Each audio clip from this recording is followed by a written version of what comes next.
Adolf Hitler Munich के एक beer hall में भाषण दे रहे हैं। ठीक उनके पीछे एक स्तंभ में एक बम छुपा हुआ है और वह फटने ही वाला है। जर्मन बढ़ई और नाजी विरोधी जॉर्ज एल्जर ने इस पल की महीनों से योजना बनाई थी। उन्हें पता था कि हिटलर आज रात यहाँ होंगे। उन्हें यह भी पता था कि फ्यूरर ठीक कब भाषण देंगे। एल्जर ने टाइम फ्यूज के साथ विस्फोटक लगाए। ठीक रात 9:20 बजे उसका बम फटना था। विस्फोट के कारण मंच के ऊपर की पूरी छत गिर जाती है। 63 लोग घायल होते हैं, 8 की मौत हो जाती है, लेकिन हिटलर उनमें से एक नहीं है। हिटलर उम्मीद से पहले रात 9:07 बजे ही बियर हॉल छोड़ चुके थे। जॉर्ज एल्जर असफल रहे, लेकिन यह हिटलर की हत्या के कई प्रयासों में से सिर्फ एक था, लगभग 40 में से एक। आज हम दुनिया को नाजी नेता से छुटकारा दिलाने की कुछ सबसे सनसनीखेज योजनाओं पर नजर डालेंगे। आखिर ये सभी प्रयास क्यों असफल हुए? वह बार बार कैसे बच निकलता रहा? क्या हिटलर वाकई इतना भाग्यशाली था या इसके पीछे कुछ और था? ट्रेस्को, वेहरमाख्ट के पहले जनरल स्टाफ अधिकारी। शुरुआत में जब 1933 में हिटलर सत्ता में आता है तो ट्रेस्को उसके समर्थक होते हैं, लेकिन यह जल्द ही बदल जाएगा।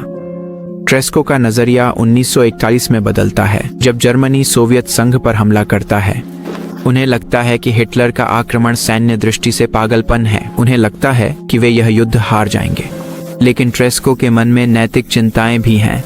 उन्हें यह भी पता है कि यह शासन यहूदियों की सामूहिक हत्या कर रहा है। उन्हें पता है कि यह शासन क्या कर रहा है। उनके भीतर एक दृढ़ संकल्प बनता है। वह पूरी तरह से मान लेते हैं कि इस पागल तानाशाह को किसी भी कीमत पर रोका जाना चाहिए। और 1943 की वसंत ऋतु में ट्रेस्को अपनी चाल चलते हैं। वह अपने commander in chief Günther von Kluge को यह मनाने में सफल हो जाते हैं कि वे हिटलर को सोवियत संघ के स्मोलेंस्क आमंत्रित करें। यहीं पर ट्रेस्को तैनात हैं और फ्यूरर इस आमंत्रण को स्वीकार कर लेते हैं। 13 मार्च 1943 को हिटलर वेनेत्सिया से अपने मुख्यालय पूर्वी प्रशिया की उड़ान के दौरान स्मोलेंस्क में रुकते हैं। दोपहर के भोजन पर Tresckow lieutenant colonel Heinz Brandt से, जो हिटलर के साथ विमान में यात्रा कर रहे हैं, एक एहसान मांगते हैं। ब्रांड को ट्रेस्को के एक दोस्त के लिए, जो पूर्वी प्रशिया में है, 2 बोतल कोइंट्रो कॉन्याक वाली एक पैकेज पहुंचानी है। ट्रेस्को उसे बताता है कि उसने एक शर्त हार दी है। हालांकि 2 शराब की बोतलों की जगह पैकेज में एक डेटोनेटर के साथ बम है। ट्रेस्को एक विमान दुर्घटना का नाटक करना चाहता है। उसके सह साजिशकर्ता फाबियन वॉन श्लाब्रेंडोर्फ चुपके से टाइम पेंसिल को सक्रिय करते हैं और फिर पैकेज ब्रांड को सौंप देते हैं। विमान लगभग 3 बजे उड़ान भरता है। हिटलर, ब्रांड और बम विमान में सवार हैं। बम 1 घंटे के भीतर फट जाना चाहिए था। श्लाब्रेंडोर्फ ने टाइम पेंसिल में एक संक्षारक तरल से भरी कांच की शीशी को दबाकर टाइमर सेट किया था। विमान को मिन्स्क की ऊंचाई पर दुर्घटनाग्रस्त हो जाना चाहिए था, लेकिन हिटलर अपने मुख्यालय में बिना किसी चोट के उतर जाता है। ब्रांड ने पैकेज को ठंडी कार्गो होल्ड में रख दिया था। एसिड डेटोनेटर जम गया था। ट्रेस्कोव तुरंत हाइंज ब्रांड को फोन करता है और उसे बताता है कि उसने गलती से उसे गलत पैकेज दे दिया था। अगले दिन श्लाब्रेंडोर्फ पूर्वी प्रशिया के लिए उड़ान भरता है, पैकेज को 2 बोतल कॉन्याक के साथ बदल देता है और बम को निष्क्रिय कर देता है। ट्रेस्को का हत्या प्रयास असफल रहा, लेकिन वह पकड़े भी नहीं गए।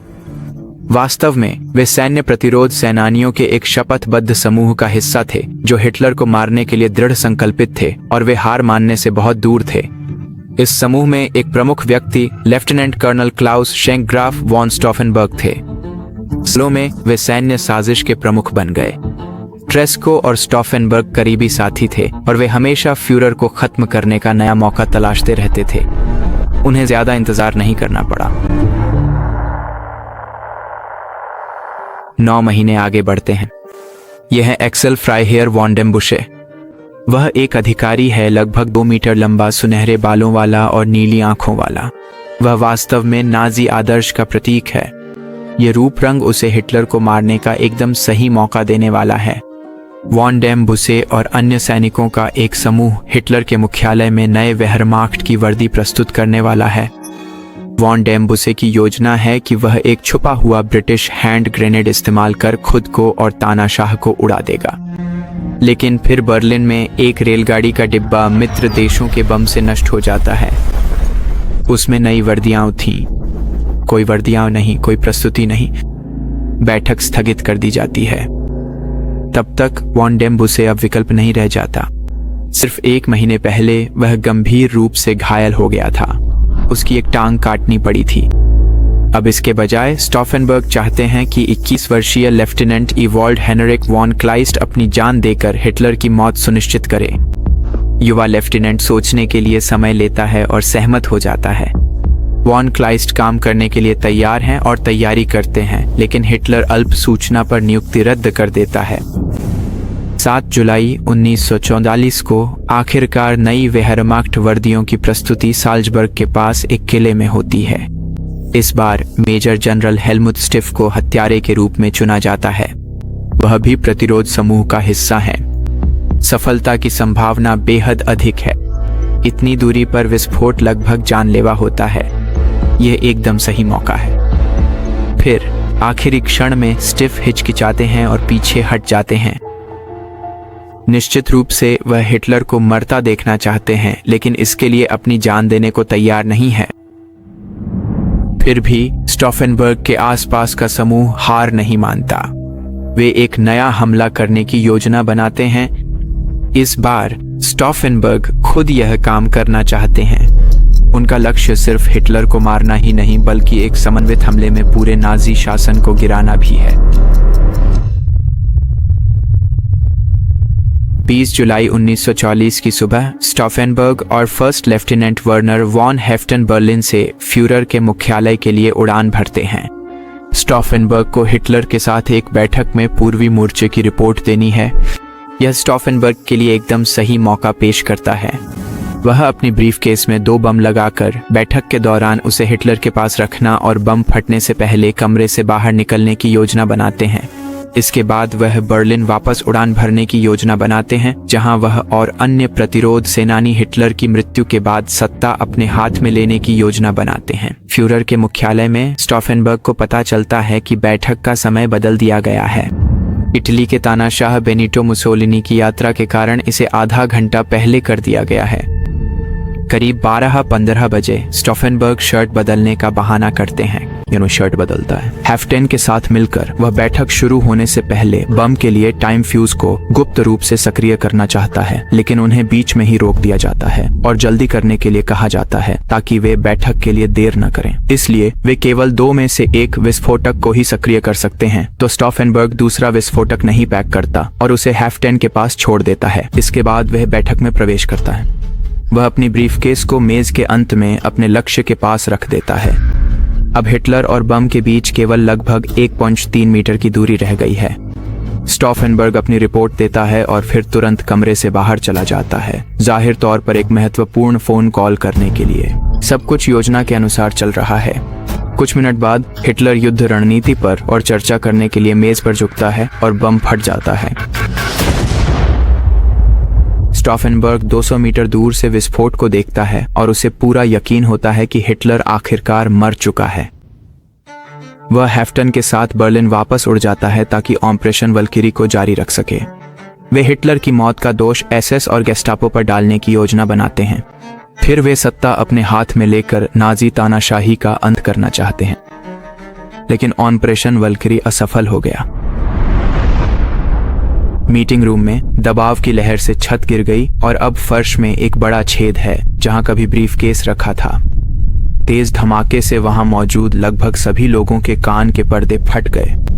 4 लोगों की मौत हो जाती है, बाकी लगभग सभी लोग घायल हो जाते हैं। सिर्फ 2 लोग ही मामूली रूप से बच पाए। उनमें से एक है एडोल्फ हिटलर।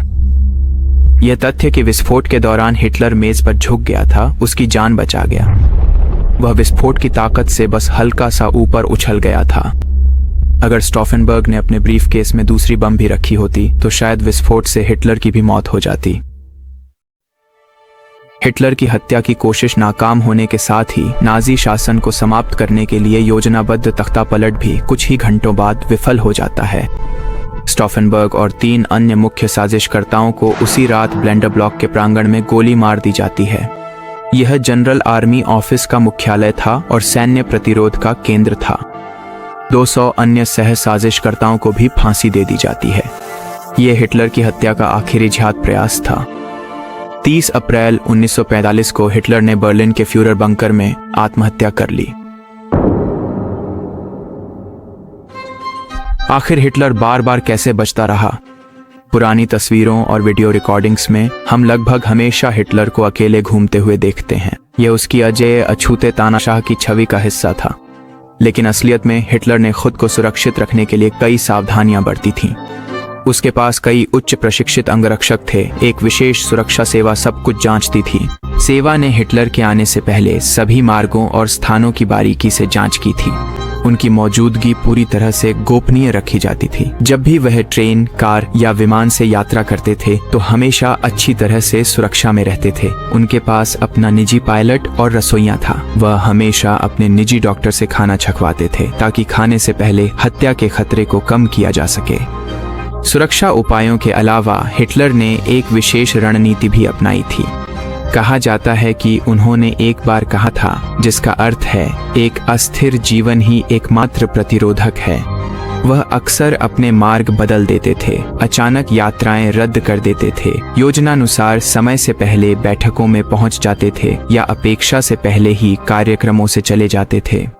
हमें नहीं पता कि अगर कोई हत्या सफल हो जाती तो जर्मनी का इतिहास कैसे और कितना बदल जाता। अगर 1939 में हिटलर बियर हॉल में सिर्फ 13 मिनट और रुक जाते तो क्या होता? क्या लगभग 40 दर्ज की गई कोशिशों में से कोई एक सफल हो जाती तो लाखों यहूदियों की जान बच सकती थी, या फिर शासन में कोई और व्यक्ति बस उसकी जगह ले लेता? हम कभी नहीं जान पाएंगे।